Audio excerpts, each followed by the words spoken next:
Bon, j'étais en train de me maquiller et je me suis dit pourquoi pas vous raconter comment je me suis gamelle au ski et comment du coup j'ai fini en traîneau avec les pompiers. Je garde vraiment pas un bon souvenir, mais pour le traumatisme, autant vous raconter du coup. Alors déjà, je suis assez contente parce que ça m'est arrivé le dernier jour, la dernière heure. Il était 15h30, on allait rentrer sur Flaine parce que du coup nous on dormait à Flaine, mais on était au carreau au moment où ça s'est passé. Bon, déjà il faut savoir que les conditions météorologiques, bref, je ne sais pas comment ça se dit, elles étaient vraiment pas avec nous, il faisait vraiment pas beau, on voyait absolument rien sur les pistes, c'était une catastrophe, il y avait du vent à mort, mais en plus de ça, c'est même pas le temps qui m'a fait tomber en fait. De toute façon, je pense que j'ai dû prédire un peu la chute parce qu'au début de la journée, je sais pas pourquoi, je regardais les gens avec leurs bâtons et je me suis dit, mais mes bâtons ils sont vachement petits en fait. Donc retenez bien cette histoire de bâton. Du coup, Pablo il me dit, ah mais vas-y, au pire prends les miens parce que ceux de Pablo ils étaient un peu plus grands. Donc j'ai un petit peu skié avec ceux de Pablo, donc au final, vu que c'était trop grand, ça me stressait. Sauf qu'en fait, c'était ma taille. Finalement, j'aurais continué à skier avec ceux de Pablo, il m'aurait pas arrivé ce qui m'est arrivé. J'ai pas l'impression de parler très français, mais c'est ok. Enfin, en fait, si, ça aurait pu clairement m'arriver, sauf que je l'aurais pas pris là où je l'ai pris, je l'aurais pris ailleurs. Anyways, du coup, je reprends mes petits bâtons et toute la journée, je sais pas, j'avais pas envie de skier avec des bâtons. Cette journée-là, vraiment, j'étais trop bien sans bâton et tout, mais Pablo, il m'a dit, non, tu skis avec des bâtons, c'est super important, les bâtons, machin. Croyez-moi que maintenant, je ne toucherai plus un bâton. Donc là, on arrivait sur Flaine, donc on prenait le dernier télésiège. En fait, c'était notre dernier télésiège et après, on était à Flaine.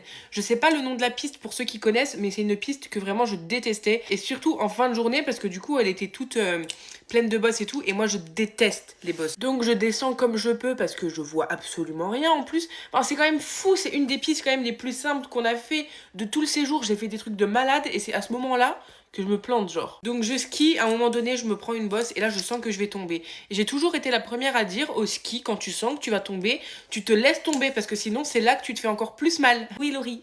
Écoute-toi la prochaine fois s'il te plaît. Donc du coup j'essaye de me rattraper de ma chute, comme vous pourriez le comprendre. Et je sais pas pourquoi je me rattrape avec mon bâton. Mais qui se rattrape avec ses bâtons de ski en fait? Personne. Du coup je veux me rattraper avec le bâton et vu qu'il y avait quand même pas mal de neige comme j'ai dit, et ben en fait à peine tu le poses sur le sol, le machin il se plante. C'est pas mon bâton, il se retrouve entre mes deux skis, il se plante et je vole au-dessus du bâton. J'ai pas trop envie de vous faire un schéma, mais imaginez tout mon poids sur le bâton, un endroit bien précis de mon corps, jusqu'à ce que je tombe. Ouais. Je sais pas hein, si vous avez compris où est-ce que je m'étais prise bâton, mais je pense que j'ai pas besoin de vous faire un dessin. J'ai hurlé, clairement. Je crois d'ailleurs que c'est une des premières fois que je souffre autant d'une chute. Alors celle-là, je pense que je m'en rappellerai toute ma vie, y a pas de souci. Donc là, Dieu merci, Pablo, il était derrière moi pour une fois. Je sais pas comment ça se fait parce que d'habitude, il est toujours devant moi en plus. Je suis restée allongée par terre pendant au moins 10 minutes. Il y a plein d'inconnus qui venaient me voir pour savoir si ça allait ou quoi. Sauf que le télésiège, il allait fermer. Il faut prendre ça en compte aussi. En plus de ça, je sentais que ça coulait à mort. Là, je dis à Pablo, ça coule, je crois que je saigne, je saigne. Alors là, laisse tomber. Laissez tomber. Comment j'ai stressé. Et Pablo, il me dit, bah par contre, il va falloir reprendre le télésiège ou alors sinon on appelle quelqu'un. Mais je voulais pas appeler quelqu'un, genre what the fuck, je voulais pas aller aux urgences ou quoi. Enfin, je souffrais, mais sur le moment, en fait, j'étais même pas en capacité de dire quoi que ce soit. Donc je sais pas comment ni avec quelle force surhumaine j'ai fait.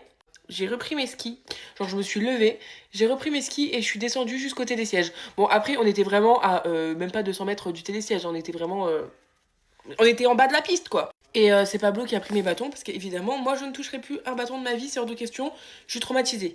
On monte sur le télésiège, allez hop, énième douleur, j'avais l'impression de retomber, de me reprendre le bâton. Le fait d'être assise, ça m'a fait souffrir mais d'une manière, c'était horrible. Et du coup en arrivant en haut, Pablo il me dit tu penses que tu pourras descendre ou pas? Je réfléchis, je vois le temps, je me dis la piste là je l'aime pas non plus. Enfin les pistes en fait à 17h moi je les aime plus hein. Franchement je vais pas vous mentir, ça me saoule quoi. C'est surtout que là il y avait toute la fatigue de la semaine accumulée, on s'est tapé des grosses journées de ski et tout. Là j'avais mal, j'étais fatiguée, on voyait rien. Je me suis dit non c'est pas possible, je peux pas, je suis pas capable genre. Du coup bah il est allé au poste de secours et on m'a redescendu en traîneau. Mais le sketch pour me redescendre, attendez. Parce que du coup, moi j'étais quand même assez loin de la maison du poste de secours et Pablo il vient me voir, il me dit bah vas-y on y va à pied. Par contre s'ils voient que tu galères trop à marcher, ils viendront te chercher. MDR, j'ai fait 10 mètres et je souffrais quand je marchais, ça frottait, ça faisait trop mal. Du coup ils sont venus me chercher avec le petit traîneau et ils m'ont monté jusqu'à la maison. Ils étaient adorables, par contre genre vraiment un énorme cœur sur eux. Ils étaient tellement gentils. Du coup ils me disent oui il va falloir que tu regardes, voir si ça saigne, si c'est pas arraché ou quoi. Soit nous on regarde, soit tu le fais toute seule parce qu'on sait que c'est délicat quoi. Mais par contre, si tu nous dis que tu saignes ou quoi que ce soit, faudra qu'on regarde et qu'on avise après, et qu'on voit ce qu'il faut faire parce que bah c'est la santé quoi. Là, j'avoue, j'étais un peu paniquée, j'avais pas trop envie que des hommes de 40 ans m'examinent. Du coup, Dieu merci encore une fois, je ne saignais pas. Alors, je sais pas c'était quoi cette sensation de quand je suis tombée, peut-être que c'était le psychologique ou quoi, mais j'avais vraiment l'impression de pisser le sang, quoi. Mais finalement, non. Bon, après ça, ils m'ont posé plein de questions, et puis à un moment donné, du coup, on me dit bon, bah, du coup, on te redescend en traîneau et tout. Laissez tomber. Quand ils m'ont dit que j'allais redescendre en traîneau, je sais pas pourquoi, je pense que j'ai fait une crise d'angoisse. Quand je me suis levée, je ne sentais plus mes jambes, rien du tout. J'avais le tournis, je me sentais super mal. Mais en réalité, je pense que la cause de mes crises d'angoisse, c'est quand ils m'ont posé plein de questions, ils m'ont dit est-ce que vous avez envie de vomir? Moi, en tant qu'hémétophobe, dans ma tête, ça n'a fait qu'un tour. Ils me posent la question là, ça veut dire que probablement je peux avoir envie de vomir. Ça veut dire qu'à cause du choc, je peux vomir. Du coup, là, c'était la débandade. Je me suis dit non, mais pourquoi ils me posent cette question? Il y a aucun rapport, je me suis fait mal en bas. Pourquoi ils me disent est-ce que j'ai envie de vomir?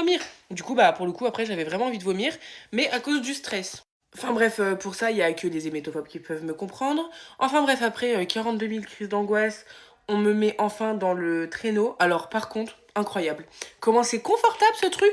Parce qu'on est vraiment hyper bien calé, hyper au chaud et tout. En plus, il faisait super froid, donc pour le coup, bah, j'étais super bien. J'ai bien aimé la descente. Mon petit chauffeur, enfin celui qui skiait le traîneau, quoi, enfin bref, qui me tirait, quoi.